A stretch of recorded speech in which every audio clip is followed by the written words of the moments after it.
Now, what's interesting is that the sort of thing that Steiner, and for that matter many others, consider to be incompatible with tragedy, and the spirit that they blame for the demise of tragedy in our time is in fact preeminently exemplified by Aeschylus, the creator of tragedy. Let's quote Steiner. Not that Greek tragedy, says he, is wholly without redemption. In the Eumenides and in Oedipus at Colonus, the tragic action closes on a note of grace. But he says there must be something odd about the music there, and in any case, and I quote him, both cases are exceptional. He thinks that the Eumenides is an exception for Aeschylus. He thinks that the Oedipus at Colonus is an exception for Sophocles, and that these two plays together are altogether an exception when it comes to Greek tragedy, which I shall argue is just about wholly wrong. Again, he says, near the beginning of the book, I'm quoting right now from pages 7 and 8, I believe that any realistic notion of tragic drama must start from the fact of catastrophe. Tragedies end badly.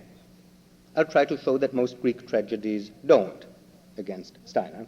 He says tragedies end badly. The tragic personage is broken by forces which can neither be fully understood nor overcome by rational prudence. This, again, is crucial. Where the causes of disaster are temporal, where the conflict can be resolved by technical or social means, we may have serious drama, but not tragedy. More pliant divorce laws could not alter the fate of Agamemnon. Social psychiatry is no answer to Oedipus. But saner economic relations or better plumbing can resolve some of the grave crises in the dramas of Ibsen. The distinction should be borne sharply in mind. Tragedy is irreparable. And then I come to page 33 and read, could a man write the word tragedy across a blank page without hearing at his back the immense presence of the Oresteia, of Oedipus, of Hamlet, and of King Lear? Indeed. Isn't the whole point of the last play in the Oresteia, which is not a separate play, the Eumenides, but the point of the whole trilogy, that tragedies of this sort are not necessary henceforth? That now we have a new institution, the Supreme Court of Athens, the Areopagus, and from now on, such dilemmas as those in which Orestes found himself in the second play of the trilogy, namely that if he left his father unavenged, he was a criminal, and if he killed his mother, he was a criminal. Henceforth, such tragic dilemmas are no longer necessary because there's a court now, and the court will take justice into its hands so that the individual no longer has to carry on a blood feud. So the whole point of this trilogy, taken as a whole as it should be taken, is not indeed that more pliant divorce laws could alter the fate of Agamemnon, but indeed that the kind of legislation that Athens says makes tragedies of this sort unnecessary. In other words, the very spirit that is here blamed for the death of tragedy we find in the one extant trilogy that we've got. There is a place much later, page 169, where we are told without explanation that only the Oresteia ends in an affirmation of unequivocal progress, and the Oresteia is a very special case. But I shall try to show shortly that it is not a very special case at all. It's a very great work, to be sure, but it is not unrepresentative of Aeschylus' experience of the world, and even, for that matter, Sophocles is not so far from it in every respect as some people might suppose. So to think that Schiller, for example, as we are told by Steiner, was all wrong. He termed several of his plays tragedies of reconciliation, says Steiner, seeking to find a modern counterpart of that progress from ruin to forgiveness which occurs at the end of the Oresteia and in the Oedipus at Colonus. Always those two, as if they stood alone. In short, it is with Schiller that began the explicit search for tragic forms appropriate to the rational, optimistic, and sentimental temper of post-Pascalian man. But what spirit could be more rational and optimistic than that of Aeschylus? The spirit, as I have said before, of Marathon, the spirit of the man who pits his own judgment and integrity against the oracles and against the gods and suggests that that way triumph lies. Similarly, when Steiner criticizes Schiller's Jungfrau von Orleans, which I don't care particularly to defend, and as Wilhelm Tell, by saying they point in an emphatic moral of national consciousness and political freedom. But what does the Oresteia do if it doesn't point an emphatic moral of national consciousness and political freedom? That is that Hallelujah chorus that fills the last 150 lines, singing the praises of the proud consciousness of being an Athenian and enjoying freedom. And again, Steiner says, it is not between Euripides and Shakespeare that the Western mind turns away from the ancient tragic sense of life. It's after the late 17th century. It is the triumph of rationalism and secular metaphysic which marks the point of no return. In Greek tragedy, as in Shakespeare, mortal actions are encompassed by forces which transcend man. The reality of Orestes entails that of the Furies. We cannot conceive of Oedipus without a Sphinx. But what about Sophocles now? Does the reality of Orestes entail that of the Furies? Those of you who have read the Electra play of Sophocles will have found the reality of Orestes without any Furies whatsoever. The ending of Sophocles' Electra is exuberant. It is just in the spirit of Homer. Orestes and Electra have killed Clytemnestra and Aegisthus, and this is great cause for rejoicing, and there are no Furies. We cannot conceive, says Steiner, of Oedipus without a Sphinx. But isn't that just what Sophocles did? Did you, in rereading the play, find any Sphinx in it? I didn't. And again, Steiner says the point cannot be stressed too often.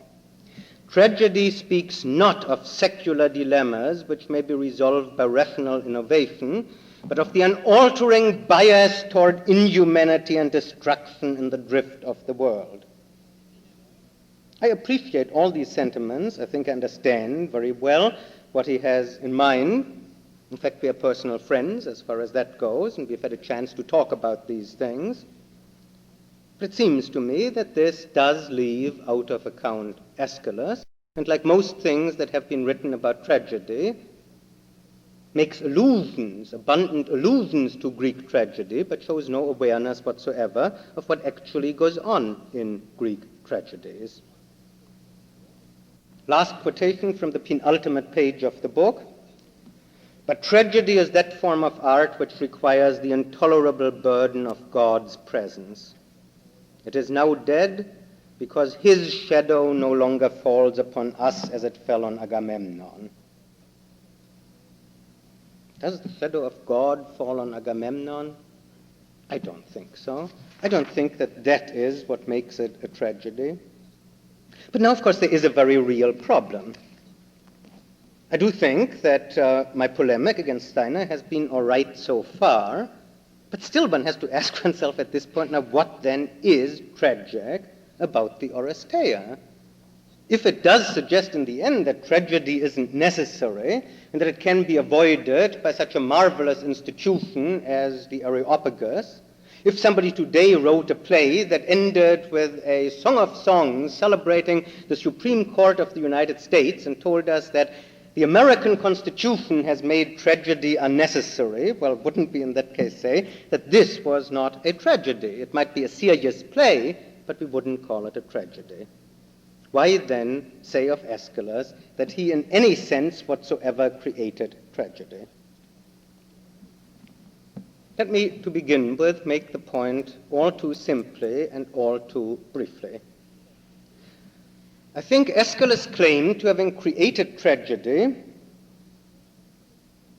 is that no one before him, with the sole possible exception of Jeremiah, had shown the terror of life in such a sustained and eloquent and magnificent way. There was no poet who had shown us how terrible life is, how dreadful the sufferings of life are, and at the same time shown them to be so sublime and so magnificent. That is, I think, what Aeschylus' claim as the creator of tragedy must be reduced to. And whether this is a little thing or not depends, of course, on how much you agree with this high estimate of Aeschylus' poetry about suffering. Now, before looking a little bit, just briefly, into at least one of his plays with this in mind, let's get statistics at this point on one thing. We have 7 plays of Aeschylus. We have to treat the Oresteia not as 3 plays, of which 2 end tragically and 1 ends happily, but as a trilogy that ends happily. That leaves 4 plays. Let's turn to the Prometheus. That's the first play of a trilogy, and it definitely ends tragically. The crucified Prometheus, who has been crucified against a rock, is hurled into Tartarus. We also know that this is the first part of a trilogy. In the second part, God has matured, as the gods matured in the Oresteia, and Prometheus and Zeus come to terms, and the last of the 3 plays, on Prometheus the Firebringer, is a celebration, apparently, we have only fragments of it, and I rely heavily here on Gilbert Murray's reconstruction. It is a celebration of a great festival that ends on a jubilant note, somewhat comparable to what we find in the Oresteia. In the Persians, we may have something we don't know that perhaps stood more or less alone. It was part of a trilogy, but whether they were all connected with it, we don't know. It's hard to say whether we can call this a tragic ending. It looks upon the defeat of the Persians at Salamis in a battle in which the Athenians fought. The play was performed before an Athenian audience through the eyes of the Persians, recreating their suffering. We could hardly say that it has a tragic ending for an Athenian audience. And in the Suppliants, very definitely, the end also is one that is entirely untragic. Here we have another one of those plays, I'll try to show this in a few moments, in which some social engineering and the kind of institutions that we have in Athens can solve an apparently insoluble tragic dilemma. That leaves 1 play of Aeschylus that we have that ends tragically, 7 Against Thebes. And when we look at that, I think we will find that this one of the 7 is not supposed to suggest any inevitable tragedy, but rather goes, I think, to some lengths to show us that it was not necessary. That it was done, it does end tragically, but not that the universe is so constituted that this could not be helped. Now, before I show something in a little more detail about it, let's take a sidelong glance at Sophocles. Here again we have 7 plays, and of these 3, it seems to me, do end tragically. Undoubtedly, the Oedipus Tyrannus, which I talked about last week. Probably we also have to say that the Antigone ends tragically, though the greatest tragedy in it occurs, something like 2/3 of the way through, and then in the last third, in some way, the tragedy is somewhat abated, but still we have to include that as one that ends tragically. And probably also the Ajax, although here what I said of the Antigone is even truer, that the great tragedy occurs in the early part, and it ends in a way on a more exhilarating note. Not as brief, let's say, as the succession scenes in Shakespeare where Fortinbras comes at the end. No, a large part of the action leads to the happy reconciliation at the end of the Ajax. So we might say that of the 7, 2 end very tragically, and 1 has a great tragedy in it, but then sort of ends on an upward swing. But when we turn to the remaining four plays, they're the Trachinian Women.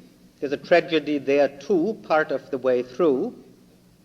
But the end is definitely one of reconciliation and great promise and benefit for mankind. The Electra, as I have already mentioned, ends on a note of jubilation. So does the Oedipus on Colonus. And the Philoctetes, again, the end is happy and one of reconciliation. So we have in Sophocles 4 that end on a note of reconciliation and only 3 that end tragically. But now to turn it somewhat differently, if we ask, is suffering really shown in any very impressive way in many of these 14 plays? The answer is that to say yes to that would be a terrible understatement. Nothing, I think, could be more false than the conception of Greek tragedy that many of us were brought up on. Edle Einfalt, stille Größe, as the Germans say. Noble simplicity and silent grandeur. We were given the idea that on the Greek stage, unlike the Elizabethan or some other stages, the horrible things don't happen on the stage, they happen off stage and are merely described. Merely described. How ironical. As if somehow seeing in the Electra film, that some of you may have seen, how Agamemnon is killed in his bath by Clytemnestra and Aegisthus, could anywhere near approximate the horror of Cassandra's speeches, in which she in poetry dimly describes that and screams with horror, as if having somebody on the stage go through the motions of blinding somebody, or of hanging himself, or somehow being given the illusion, let's say even in a film, that you see a fleet drowning, were as horrible as that sort of thing can be when a great poet describes it. And even so, of course, it is quite false that all the suffering is always off stage. Quite to the contrary. At the beginning, for example, of Sophocles' Ajax, we have found the redoubtable Odysseus, who cuts a fine figure in that particular play. And he is not afraid of anything, but the one thing he keeps telling Athene that he can't see is Ajax mad. He has a horror of seeing a great man insane. And after he has communicated to us this horror, we are treated to it. In the Trachinian Women and in the Philoctetes, after a great many horrible descriptions of the indescribable pains which nevertheless we are not spared and which are described to us that Heracles and Philoctetes go through, they then come on the stage and scream in their agonies. This gives an impression that no reconciliation in the end can possibly wipe out. And that clearly is also the claim of the Oresteia to being a tragedy.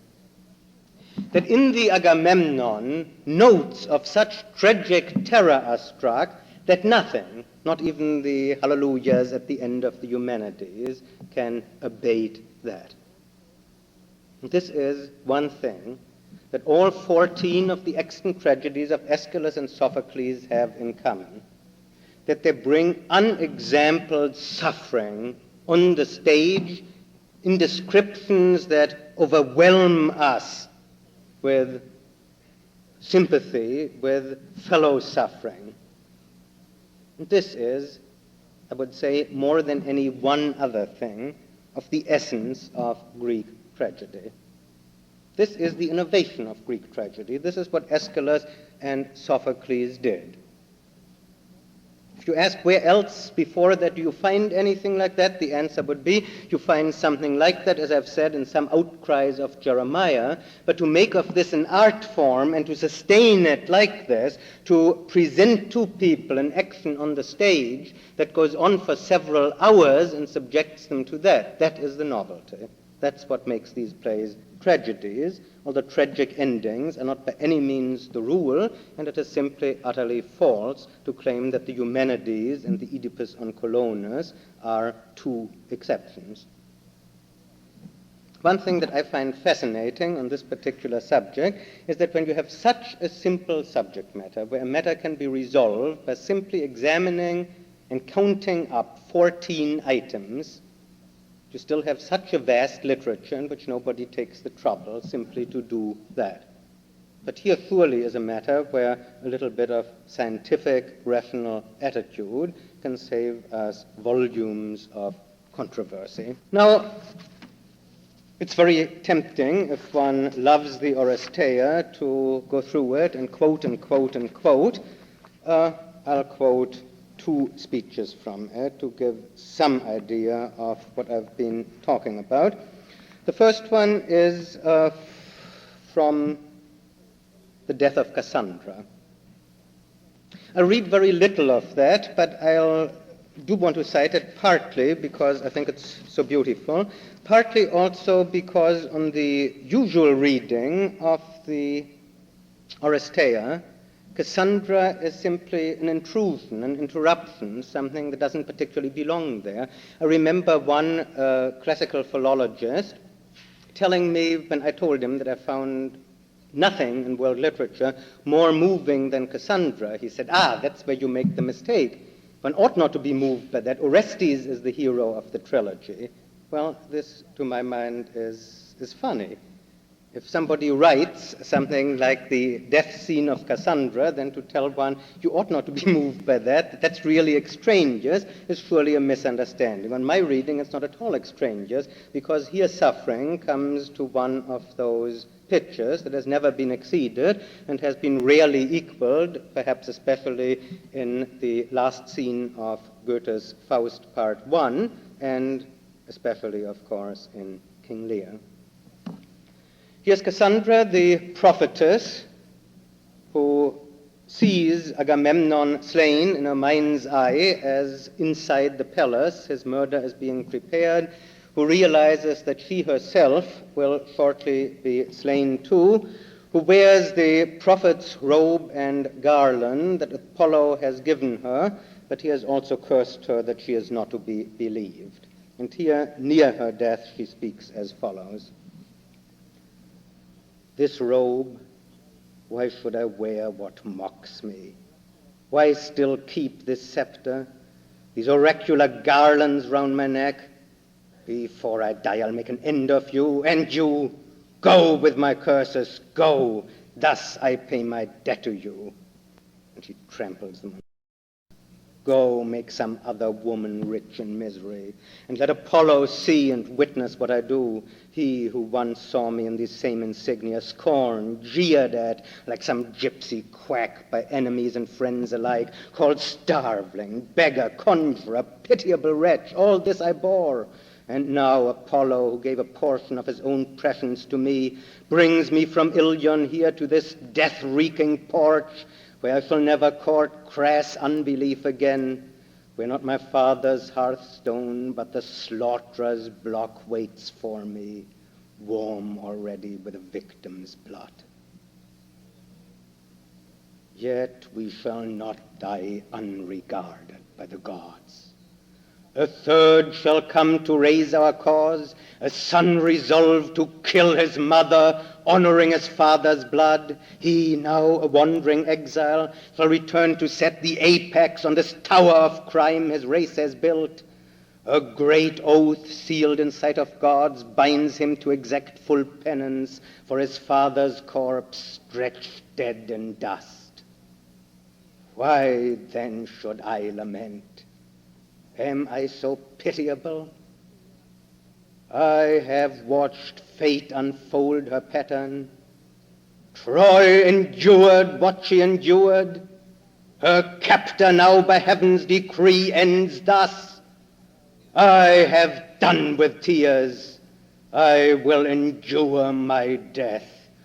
O gates of the dark world, I greet you as I come. Let me receive, I pray, a single mortal stroke. Sink without spasm. Feel the warm blood's gentle ebb. Embrace death for my comfort, and so close my eyes.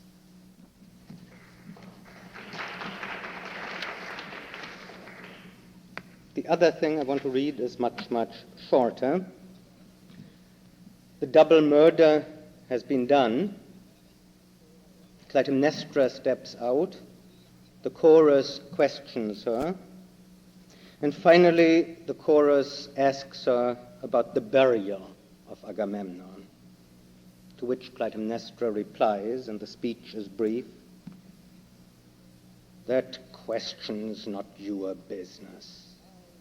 I felled him, I dispatched him, and I will earth his bones. No troops from house or city shall beat their breasts and lay him in vaults of bronze and marble with seemly civic groans.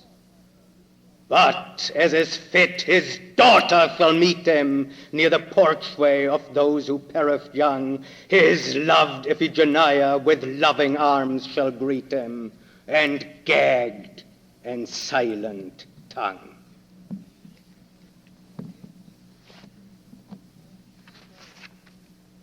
I think it is the horror that you find in these speeches, and a mere short selection can give no anywhere near adequate idea of this, that makes these plays tragedies.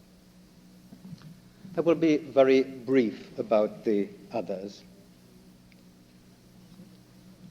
In the Persians, the magnificent thing is surely that, as Gilbert Murray says, although this is a play about a national victory, no Persian is in any way base.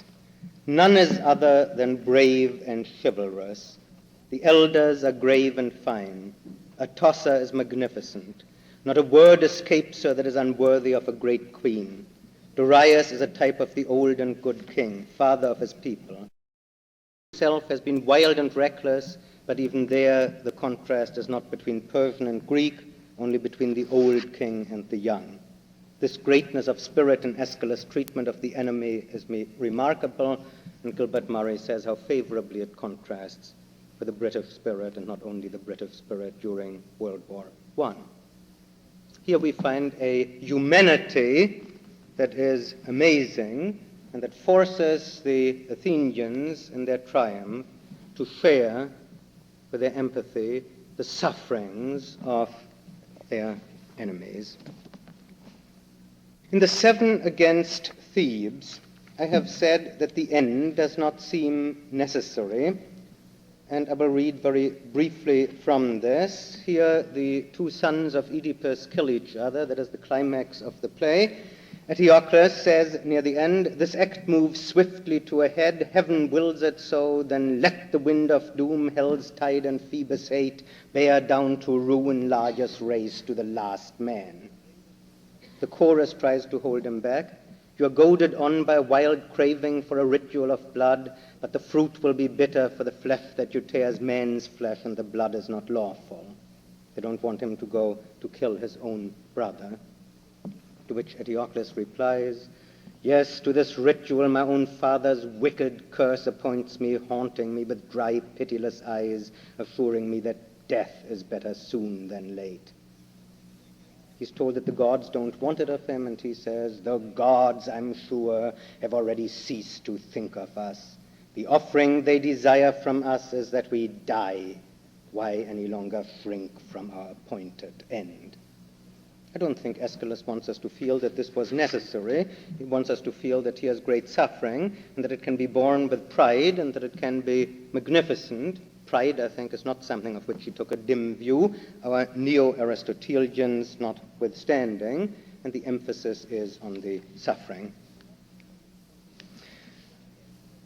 I must, in conclusion, at least illustrate what I said from the suppliant women, because there it is as plain, perhaps, as anywhere. A king faces the great dilemma that suppliant maidens have come to him and asked to be protected from their pursuers. And he faces the impossible dilemma. So it seems that if he turns them back, that then he breaks Zeus' code, which demands this kind of hospitality, that he will protect those who come to him as refugees. But if he tries to protect them, it is made unmistakably clear to him that in that case there will be war, and in that case many of the people in his own city will be killed. So what then can he do in this terrible situation? As he says, "Yet I do not know how without harm I can assist you, and again to ignore such an appeal shows an ungracious heart. What can I do? Where turn? I fear either to act or not to act, and so let events take their own course." And what is his solution? "I'll undertake no pledge till I have shared this issue in full counsel with my citizens." In other words, we are a very free city. We are practically Athenians, and we don't decide such matters, I all by myself. The chorus says to him, "You are the state, you are the people." So he says, no, we are a free city, and we are going to talk this over all together in our council, and we'll weigh the pros and cons, and then we'll take a vote. And then, if it has been duly voted on, who can then say, I have failed in my obligations? Here again, we have a very untragic spirit, you might say, but the suffering is brought home to us in a terrifying way in this play, too. I shall end by reading you a quotation from Gilbert Murray. "Another difficulty may cause more just misgiving. One cannot but wonder how far it is really possible for a modern Englishman, or for that matter anybody, separated from the Greek poet by more than 2,000 years of history, as well as great gulfs of thought, language, and social structure, to penetrate with any intimate understanding into the mind of Aeschylus. It may be that we Greek scholars are merely deluding ourselves. Even after years of close and loving study, is such understanding as we seek to acquire really possible? I hardly dare assert an affirmative. We are always misunderstanding our intimate friends. I think we should be cautious before committing ourselves to a definitely negative answer. We do enjoy Greek poetry. That's a plain fact.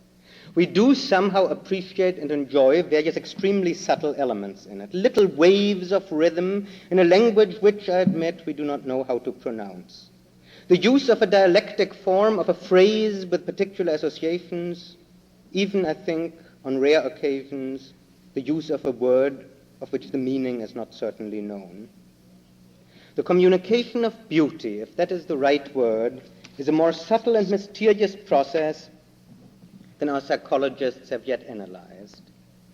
And I am inclined to suspect that many people now living have had closer and more intimate communion with the thoughts of Shakespeare or Dante or Virgil, or it may be Aeschylus, than with those of their next-door neighbors.